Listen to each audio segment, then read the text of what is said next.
So a little disclaimer, this speech is rather of a personal nature. I'll be speaking about the U.S. child separation policy, which you've probably heard about, but I'll be taking a more personal stance. So I hope if I say anything that's factually incorrect, it's still my own personal opinion, so I hope you enjoyed the speech.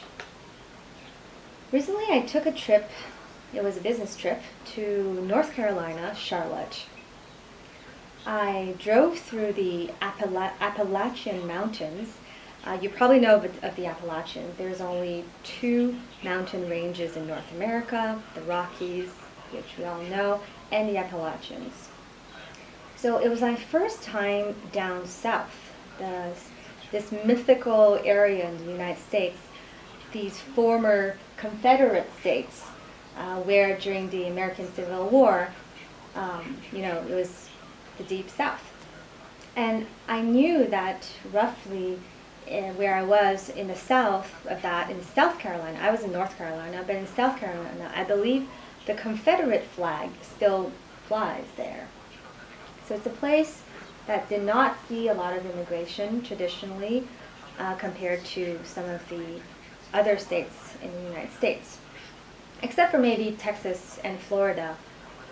That whole area, the South, which includes Tennessee, Virginia, South Carolina, North Carolina, Georgia, and so on, they just didn't see as many immigrants. So indeed, as an Asian woman there, I stood out, and I even got a few looks, and I realized how different it was from Toronto. So these are resolutely red states, and they likely voted for Mr. Trump as president.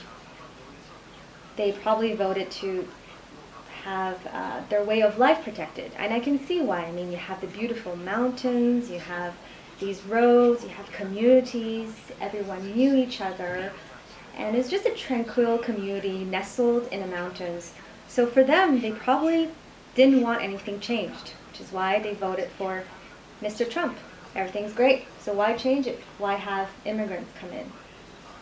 But then I wondered, how can such a tranquil, honest, family-focused community support policies such as the child separation policy, which you've all heard about? This policy was condemned by the United Nations as the equivalent of torture. So how can these families who have children themselves support such an inhumane policy?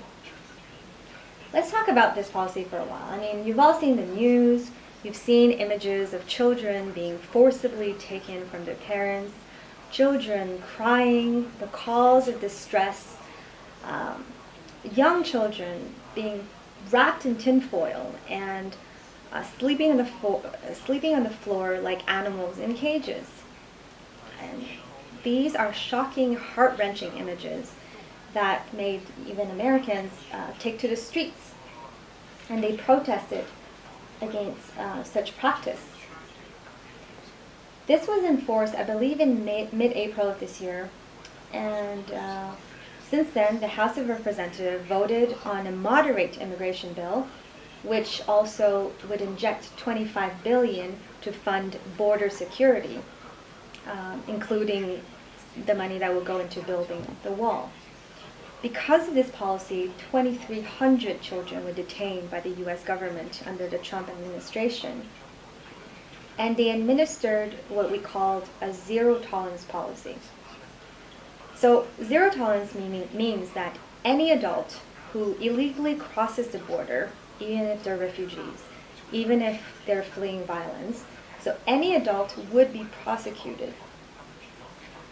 Some of these adults, as you can guess, are making credible claims because they're fearing for their life, so they must escape from their countries and seek for a better life, seek asylum in the United States.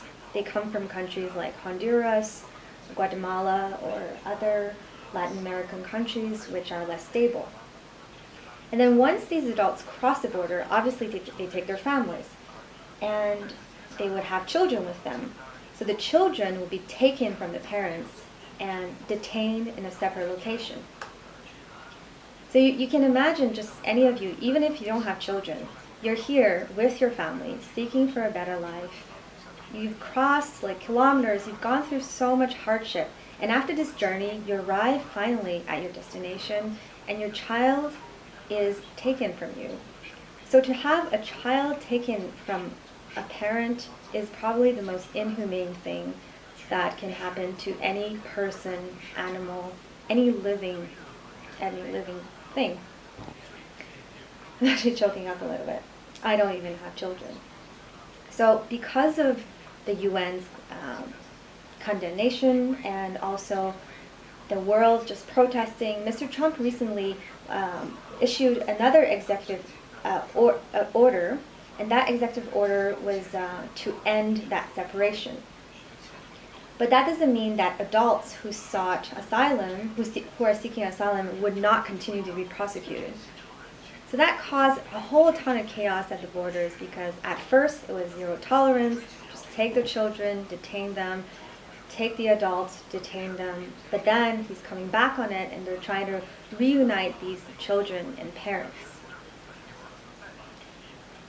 We all know, so I want to just talk a little bit here about human rights. I mean, it's a topic of our month, but you may not know exactly what are human rights. It's basically the basic standards to which every person is entitled. And we need human rights laws in order to develop and to live a dignified life. Because otherwise we will be like animals. I mean, even animals have animal rights. So let me look at my numbers, or my dates. In 1948, the UN set several standards for human rights by adopting the Universal Declaration of Human Rights. You've probably heard of that. And from that, a number of other treaties were developed. Various countries took it upon themselves to enact these treaties. Some of these treaties were specifically targeted to children. So we have the 1989 Convention on the Rights of the Child, which extended basically that UN Universal Standards for Human Rights to children. And this is especially important because children are the most vulnerable and dependent of human beings. Canada, for one, at the time, took the lead in ratifying this convention in December 1991, I believe, and it was, of course, under the leadership of then Prime Minister Brian Mulroney. So that's on human rights and why we need to protect children.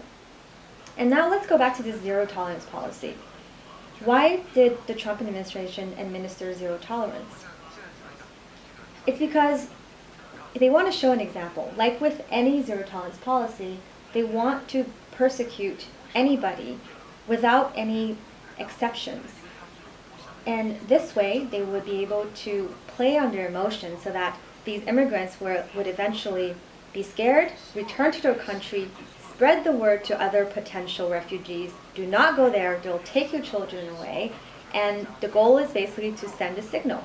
It makes total sense from a policy point of view, but it resulted in a lot of human rights infringement. Let me just play devil's advocate for a moment.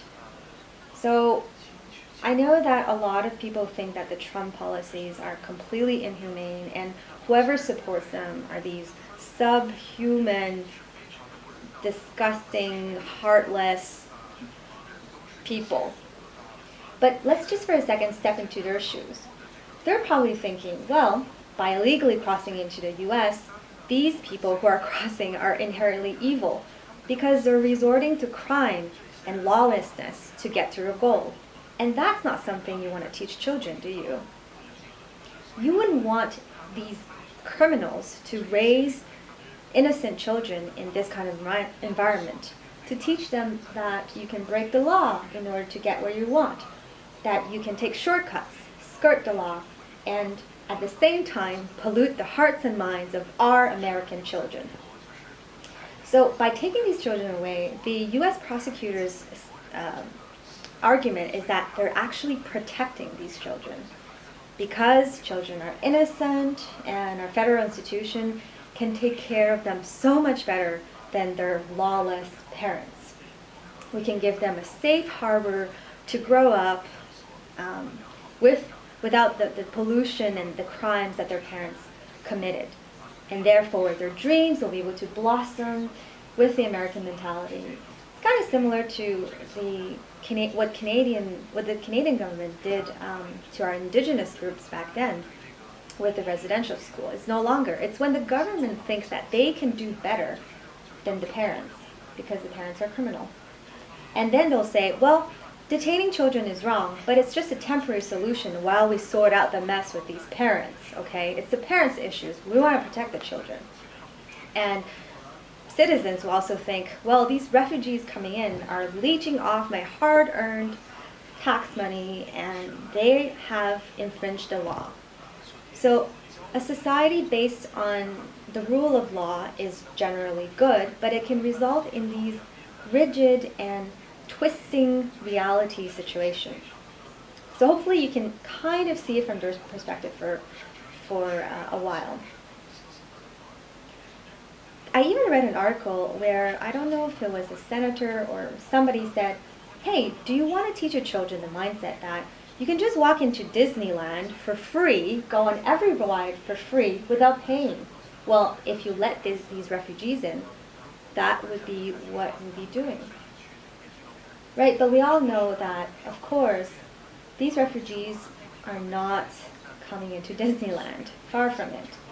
They're fleeing violence, economic hardship, murders, a level of violence that from our comfortable ivory tower position, it's hard to imagine.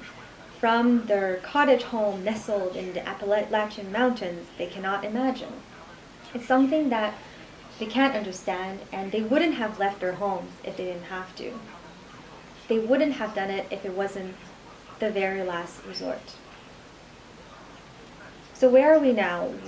Where do we stand in this situation? Well, Mr. Trump said last week that he ordered authorities to begin the process of reuniting children with their parents, but that in itself presents multiple challenges. First of all, a lot of children don't speak English. They may speak Spanish, Portuguese, whatnot, but they're just simply not able to communicate. In addition, there may be children who are disabled, who can't hear, can't speak, who can't walk. So what do we do about these children? And most importantly, this can cause long-term trauma. Children who are abandoned by their parents or forcibly taken will take years to recover from such a traumatic event. Because the fear of abandonment defines every child's growing up. You've all seen this scene where a parent would leave for, I don't know, a party or something, and then reassure the child, don't worry, I'll be back. I won't leave you alone. I'll come back for you. But children would just intuitively sense and fear abandonment. And here you have a situation where thousands of children are taken from their parents and left to themselves, and they are literally being abandoned. So the long-term consequences of this policy cannot be underestimated. At the end of the day, I think it's not about children, it's about immigration. So in a way, this move was quite callous because the Trump administration used children in order to send a message. And children is just the most precious, the softest spot of anybody. It's as if they dug a finger into, like, in between your third and fourth rib and then started twisting your finger in between that soft tendon between your ribs. So it just feels so vulnerable. It feels so wrong. It's the core of humans. Children are precious and innocent. So in a way, I think even if it was a protectionist measure, which it is, of Trump imposing trade tariffs and all that, is the same kind of idea. It goes in the same vein. But I think using children is wrong. Personally, I feel just a lot of compassion towards this story. I feel compassion for the parents. I mean, that much we know. Even if you lost your dog for even a day, you'd be panicking. So imagine having your children taken away by a stranger to an unknown location. I also feel compassion for the children. They will grow up with trauma, and healing will need to take place. Healing that will cost us all money and energy. I also feel compassion for the border guards. because they probably have children of their own. They don't necessarily want to enforce a zero tolerance policy, but as public servants of the United States of America, obviously they have to enforce that policy. And over time, they would become hardened and desensitized and harsh and violent maybe, but that's a defense mechanism, because otherwise any human couldn't survive in those conditions. And finally, yes, I even feel compassion for supporters of this policy. If I didn't know better, I would probably call them foreigner, hater, subhuman, garbage, pieces of garbage. But I believe that in their minds, they are actually trying to uphold the rule of law.